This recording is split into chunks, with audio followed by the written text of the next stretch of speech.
La época contemporánea es una de las épocas de la filosofía que comprende desde 1789, específicamente con el inicio de la Revolución Francesa, hasta la actualidad. Aunque hay algunos autores que proponen que en estos momentos, en la actualidad, nos encontramos más bien en la época posmoderna. Pero no hay una unificación de criterios que determinen en realidad si la época contemporánea ya acabó y estamos en una nueva época o si todavía estamos en la época contemporánea. Porque para que se inicie una nueva época tiene que haber una acción masiva, un acto, un hecho que sea lo suficientemente significativo como para marcar el inicio de una nueva época. Y no ha pasado desde la Revolución Francesa y todas las guerras que ocurrieron posteriormente ningún evento lo suficientemente significativo como para que el criterio de autores consideren que estamos en una nueva época. Aunque para los que defienden la posmodernidad, este hecho significativo es sencillamente la globalización. Lo cierto es que la época contemporánea empieza en 1789, específicamente con la toma de Bastillas, que dio inicio a la Revolución Francesa, y se caracteriza por tener unas 4 o 5 etapas. Para algunos autores son 5 etapas porque incluyen la globalización, pero en este caso pues trabajaremos solamente con 4 etapas. La primera etapa, que es la de la Revolución y Restauración, inicia en 1789 y comprende el periodo de las principales revoluciones, que fueron la Revolución Francesa y la Revolución Industrial, en las cuales se dio, especialmente en algunos países de Europa, incluyendo por ejemplo Francia, la necesidad de pasar de la monarquía absoluta a modelos de gobierno o a sistemas de gobiernos republicanos. La segunda etapa es la etapa del capitalismo. Una vez que superamos las barreras entre los sistemas de gobierno, entre la república, se instaura por medio de la revolución industrial el sistema capitalista, un sistema que promueve el trabajo y que permitió que se pasara del feudalismo, del campo, del feudo, a las ciudades. Las ciudades empezaron a adquirir mayor relevancia porque empezaron a tomar las industrias. La siguiente etapa es la etapa de entreguerras, que es la etapa que da inicio, o bueno, la etapa en la que se posiciona la Primera Guerra Mundial, que es considerada así porque fue la primera guerra a nivel histórico de tal magnitud. En la etapa de entreguerras igual ocurren otra serie de guerras por problemáticas relacionadas especialmente con la forma de poder que había en esos momentos en Europa. Finalmente, la Segunda Guerra Mundial y la Guerra Fría. La Segunda Guerra Mundial, que fue un conflicto armado que generó consecuencias que se vieron en el pensamiento de muchísimos filósofos y en la situación social, eso lo veremos más adelante, en la situación social hasta un par de décadas después de que haya finalizado. Y la Guerra Fría, que fue un conflicto armado también entre Estados Unidos y la Unión Soviética.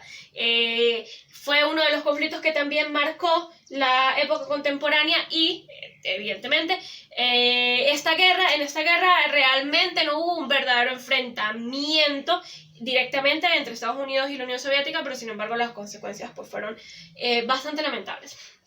Las características de la época contemporánea, la principal característica es que la colonia desapareció. Los estados coloniales, los estados colonizados, las provincias colonizadas fueron desapareciendo precisamente porque la monarquía fue perdiendo poder, que es lo que nos lleva al segundo punto. La monarquía fue perdiendo poder. Ya la monarquía no era la forma de gobierno predilecta en Europa, sino que se empezó a instaurar, y esto debido al mismo pensamiento que se trae consigo en la época, en la Edad Moderna, debido al mismo pensamiento, la república fue predominando por encima de la monarquía, hasta tal punto que en prácticamente toda Europa la monarquía desapareció y en los estados en donde la monarquía todavía prevalecía, lo hacía siendo el monarca una figura más bien una figura de repente que estaba allí pero no tomaba realmente decisiones porque se trabajaba de la mano con un parlamento, que es algo muy similar a lo que vemos todavía en la actualidad en Inglaterra. Se trabajaba más o menos con un parlamento en donde había un jefe de estado, entonces el monarca no era ya quien tomaba las decisiones, sino que tenía más bien una figura, y que tiene en algunas de las monarquías que todavía existen, una figura representativa, por lo cual la monarquía dejó de ser monarquía absoluta. Esto lleva también a la existencia del capitalismo, que se empezara a fundamentar el capitalismo, porque con la revolución industrial el trabajo feudal y el trabajo de los campos fue quedando de lado y se empezaron a abrir grandes industrias que requerían trabajadores. Entonces las personas de los campos se trasladaron a las ciudades a trabajar en las industrias y evidentemente la revolución industrial también trajo consigo sus consecuencias, porque no había unificación de criterios en relación a lo que significaba la dignidad del trabajador. Entonces, por esta razón, los sueldos, habían mucha demanda de trabajadores, pero las condiciones de trabajo no eran las adecuadas. Entonces el sueldo no era el adecuado, la realidad, las garantías que se le ofrecían, los contratos que se pudiesen ofrecer, que realmente no existían, pero que se pudiesen ofrecer a los trabajadores, pues no eran lo que debiese ser. Entonces había de alguna manera una explotación laboral ante la cual después, posteriormente, algunos filósofos, algunos personajes de la iglesia, algunos reyes, monarcas y ciertos personajes se pronunciaron. Pero lo cierto es que la existencia de la industria trajo consigo un sistema económico denominado como el capitalismo, en donde ya la importancia no era precisamente... Aquí lo importante entonces empezó a ser la adquisición de bienes. Y el capitalismo pues trajo consigo auge, de alguna manera, a Europa, y ocurrieron cosas como la invención de la penicilina y la modificación de los criterios sanitarios, de manera que se empezaron a ofrecer mejores condiciones sanitarias, y esto trajo consigo una gran expansión demográfica que influyó directamente en la tasa de natalidad y especialmente en la tasa de mortalidad. Hasta este momento, hasta la época contemporánea, fue que la población europea empezó a envejecer a edades como las que conocemos ahorita, porque la invención de antibióticos, la invención de nuevas medidas sanitarias fue permitiendo que las personas fueran aumentando su resistencia y por ende viviendo durante más años. De manera general, estas son las principales características de la época contemporánea.